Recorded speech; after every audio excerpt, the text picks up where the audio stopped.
Hi எல்லாரும் எப்படி இருக்கீங்க? இன்றைக்கி நம்ம என்ன பார்க்க போகிறோம்னா சப்பாத்தி தால் கிரேவி.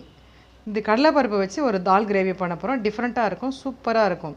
அதாவது சென்னா மசாலா, அதுக்கப்புறம் பன்னீர் பட்டர் மசாலா செஞ்சுருப்பீங்க, காளான் கிரேவி செஞ்சுருப்பீங்க. இது வந்து தால் கிரேவி சூப்பராக இருக்கும், டிஃப்ரெண்ட்டாக இருக்கும். எப்படி இருக்குது பார்க்கலாம் வாங்க. இதுக்கு முன்னாடி வந்து கடலைப்பருப்பை ஒரு 2 மணி நேரத்துக்கு முன்னாடி ஊற வச்சுட்டேன். நான் 1லேருந்து 1.5 மணி நேரம் ஊறினா தான் கடலைப்பருப்பு நல்லா ஊறி இருக்கும். இந்த பாருங்க நல்லா ஊறி இருக்குது. இதை குக்கரில் வந்து ஒரு 2 விசில் இல்லை 3 விசில் வச்சு இது நல்லா வேக வச்சு எடுத்துக்கணும். ஃபஸ்ட்டு இந்த கடலைப்பருப்பை வேக வச்சு எடுத்துக்கலாம். நம்ம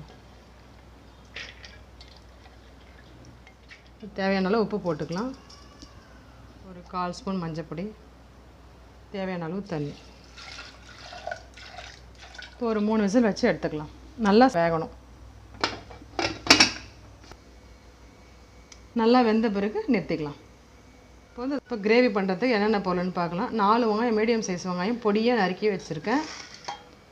அதே மாதிரி ஒரு 4 தக்காளி பொடியாக நறுக்கி வச்சுருக்கேன்.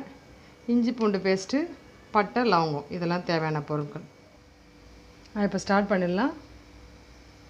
5 ஸ்பூன் எண்ணெய் எடுத்திருக்கேன். பட்டை, லவங்கம், கொஞ்சோண்டு ஒரு 1/2 ஸ்பூன் சோம்பு எடுத்திருக்கேன். இது பொரிஞ்சிச்சு. இப்போ வெங்காயம் சேர்த்துக்கலாம்.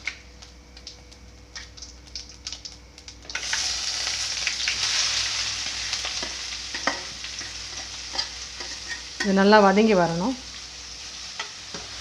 இது நல்லா வதங்கி வரட்டும். நான் பிரிஞ்சி இலை போட மறந்துட்டேன், அது ஒன்று போட்டுக்கலாம். அவ்வளோ பாதி அளவு வதங்கி வந்த பிறகு தக்காளி சேர்த்துக்கலாம். இதில் வெங்காயம் பாதி அளவுக்கு மேலே வதங்கிருச்சு. இப்போ நம்ம தக்காளி சேர்த்துக்கலாம்.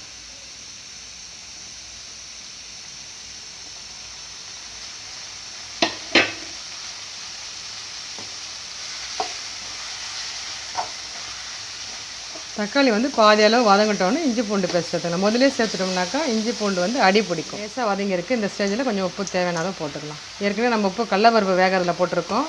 இதுக்கு தேவையான அளவு கொஞ்சம் உப்பு போட்டுக்கலாம். பார்த்து நம்ம லாஸ்ட்டாக சேர்த்துக்கலாம். இப்போது இந்த ஸ்டேஜில் இஞ்சி பூண்டு பேஸ்ட் சேர்த்துக்கலாம்.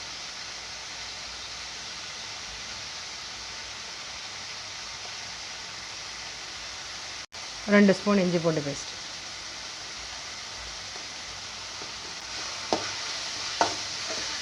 இது நம்ம கடலைப்பருப்பு சேர்த்துருக்கோம், அது வாழ்வு, அதனால் வந்துட்டு கொஞ்சம் பெருங்காயம் சேர்த்துக்கலாம்.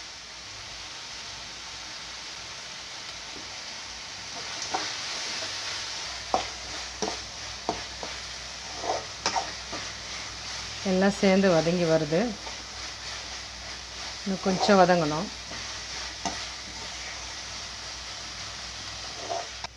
இப்போ மிளகாத்தூள் போட்டுக்கலாம்.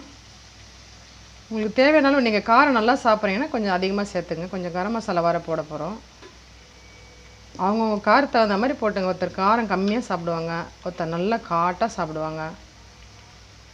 சின்ன ஸ்பூனில் 1 ஸ்பூன் கரம் மசாலா. இப்போ நீங்கள் கிரேவி வந்து அதிகமாக செய்ய போகிறீங்கன்னா 1 ஸ்பூன் பத்தாது, ஒரு 2 ஸ்பூன் அப்படி சேர்த்துக்கணும். நம்ம செய்கிற அளவை பொறுத்து நம்ம போடுற மசாலாக்களும் அளவும் மாறும். இந்த ஸ்டேஜில் நம்ம தண்ணி தேவையான அளவு தண்ணி ஊற்றிக்கலாம். இது கொதித்து வந்த உடனே கொஞ்சம் அந்த பச்சை வாசனைலாம் போகட்டோன்னு கடலைப்பருப்பு வந்து இறக்கி அதில் சேர்த்துக்கலாம். கொதி வர ஸ்டார்ட் ஆகிடுச்சு. நல்லா கொதித்து வரட்டும். நம்ம இப்போ சிம் பண்ணிடலாம். சிம் பண்ணிவிட்டு அந்த பச்சை வாசனை போட்டுட்டு நம்ம கடலைப்பருப்பு அதில் சேர்த்துக்கலாம். நம்ம கடலைப்பருப்பு எப்படி வந்திருக்குன்னு பார்க்கலாம். கரெக்டாக வந்திருக்கு. இந்த அளவுக்கு வெந்திருக்கணும். பாருங்கள், இப்படி நிறையவும் வேகாமல் திட்டமாக வந்திருக்கணும். அதை பாருங்கள். இப்போ அதில் நம்ம தேவையானதை எடுத்து போட்டுட்டு கொஞ்சம் கடலைப்பருப்பு இதில் நிறுத்தி இதை ஸ்மாஷ் பண்ணி அதில் சேர்த்துக்கணும் கிரேவிக்காக. தண்ணி இதில் எடுத்துடலாம். கடலைப்பருப்பு இதில் சேர்த்துடலாம். கொஞ்சோண்டு கடலைப்பருப்பு நிறுத்தினா போதும்.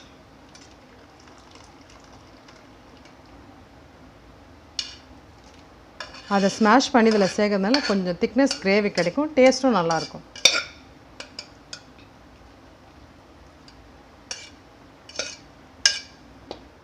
இப்போ ஸ்மாஷரில் ஸ்மாஷ் பண்ணிக்கலாம் நம்ம.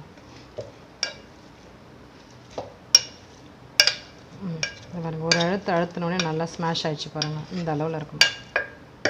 நல்லா ஸ்மாஷ் பண்ணிவிட்டேன். ஸ்மாஷரை கொஞ்சம் கழுவிட்டு இதோ அப்படியே இதை ஊற்றி அதில் சேர்த்துக்கிறேன். பாருங்கள், இந்த அளவு இருக்கணும். இப்போ இதை கொதித்து நம்மளுக்கு தேவையான கிரேவி வந்தவுடனே ஆஃப் பண்ணிட வேண்டியதுதான். இந்த ஸ்டேஜில் உப்பு சரியாக இருக்கா, காரம் சரியாக இருக்கா அப்படின்னு பார்த்துக்குங்க. பார்த்து அட்ஜஸ்ட் பண்ணி போட்டுக்குங்க. கொஞ்சம் போல் நாட்டு சர்க்கரை இதில் சேர்த்துக்கிறேங்க. லைட்டான ஒரு இனிப்பு தேவை, அதுக்காக சேர்த்துக்கிறேன். நிறைய போட்டுறாதீங்க. ஸ்மாஷர் வச்சு இப்போ கொஞ்சம் லைட்டாக அதில் ஸ்மாஷ் பண்ணி விட்டுக்கலாம், ஒன்றும் பாதியமாக.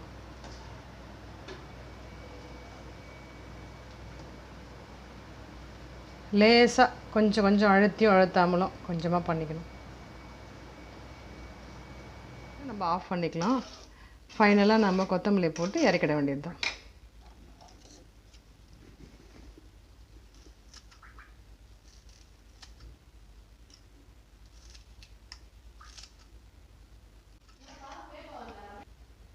சுட சுட சப்பாத்தி ரெடி ஆயிடுச்சு, தால் ரெடி ஆயிடுச்சு. நம்ம சர்வ் பண்ணிக்கலாம். நீங்களும் இதே மாதிரி செஞ்சு சாப்பிட்டு பார்த்துட்டு எப்படி இருக்குன்னு லைக் பண்ணுங்கள், ஷேர் பண்ணுங்கள், கமெண்ட் பண்ணுங்கள்.